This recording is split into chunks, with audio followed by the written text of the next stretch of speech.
ఓం నమో వెంకటేశాయ. Welcome to my channel. ఈ యొక్క వీడియోలో తిరుమల తిరుపతిలో జరుగుతున్న సాలకట్ల బ్రహ్మోత్సవాల్లో లైటింగ్ ఏ విధంగా ఏర్పాటు చేశారో చూపించడం జరిగింది. Please like, share and subscribe. అఖిలాండ కోటి బ్రహ్మాండ నాయకుని సాలకట్ల బ్రహ్మోత్సవాలు తిరుమలలో అంగరంగ వైభవంగా జరిగాయి. కన్నులకు ఇంపుగా, చెవులకు సొంపుగా అన్నట్లుగా ఈ బ్రహ్మోత్సవాలు నభూతో నభవిష్యత్ అన్న చందంగా జరిగాయి. ఈ బ్రహ్మోత్సవాల్లో ఎక్కడికెక్కడ అలంకరణలతో, మిరుమిట్లు గొలిపే లైటింగ్తో చాలా చాలా చాలా బాగా ఏర్పాట్లు చేశారు. ఈ బ్రహ్మోత్సవాలను తిలకించడానికి అనేక మంది భక్తులు ఈ యొక్క మాడ వీధుల్లో జనసంద్రంలాగా అనిపించారు. ఈ లైటింగ్ వెంకటేశ్వర స్వామి, అలివేలు మంగా కలిపి ఉన్న పెద్ద లైటింగ్ సెట్ అమోఘం. గుడి దగ్గర అలంకరణ అయితే ఇంకా చాలా చాలా బాగుంది.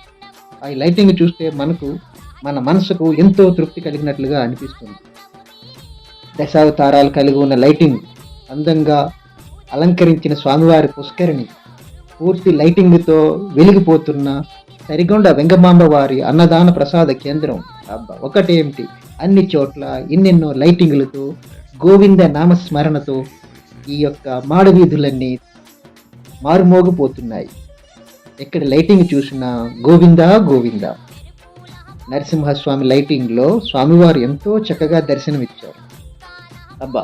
ఎక్కడ చూసినా రకరకాల లైటింగ్ సెట్లతో తిరుమల అంతా అద్భుతంగా అనిపించింది. ఆ తిరుమల యొక్క టెంపుల్ని చూస్తే విద్యుత్ కాంతులతో నభోతో నభవిష్యత్ అన్న చందంగా మారింది. ఇట్లాంటి బ్రహ్మోత్సవాలను తిలకించాలంటే చాలా అదృష్టం కలిగి ఉండాలి. ఆ అదృష్టాన్ని నాకు వరించింది. ఏదైతే ఏమైందని నేను ట్రైన్ ఎక్కి వెళ్ళాను. తిరుమల వెళ్ళి అక్కడ బ్రహ్మోత్సవాలు 2 రోజుల పాటు తిలకించి ఎంతో ఆనందం పొందాను. ఈ లైటింగ్లు చూస్తే ఎప్పుడు ఎక్కడ చూడని విధంగా ఈ ఏర్పాట్లన్నీ చేయడం జరిగింది.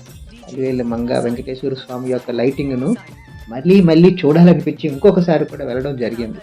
అదేవిధంగా శ్రీకృష్ణుడు శంఖం ఊదుతున్నట్టుగాను లైటింగ్ కలిగి ఉంది.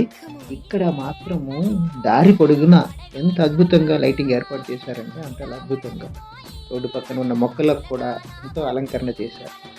ఈ యొక్క లైటింగ్తో తిరుమల వీధులన్నీ కూడా కలకలలాడాయి.